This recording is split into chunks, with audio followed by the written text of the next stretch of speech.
Hey everyone, slight departure for this video. I wanted to take a quick look at the new computer kit from the Raspberry Pi people, the Pi 400 personal computer. Here's what you get. We get a computer, a USB mouse, a power supply, an SD card, HDMI cable, and a beginner's guide.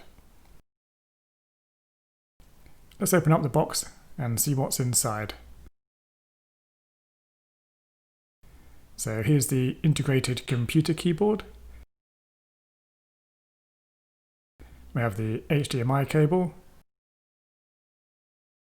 the Raspberry Pi mouse, and the power supply.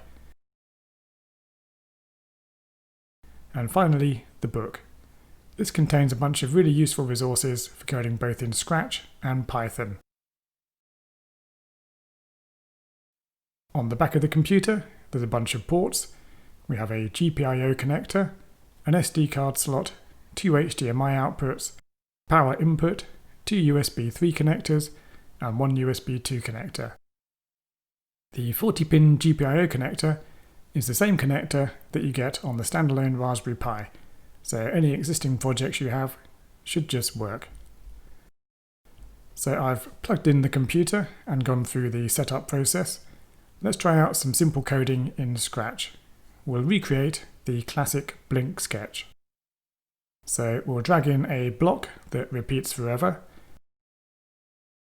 We'll need to pull in the Raspberry Pi extensions so we can drive a GPIO output high. Then we'll delay by 1 second. And now we'll duplicate these blocks and set the pin low. Connecting this up, we get a flashing LED. So what do I think? I think this is a really nice integrated computer. It takes me back to my days of playing around on the ZX Spectrum. I think it'd be great for education and hobby projects.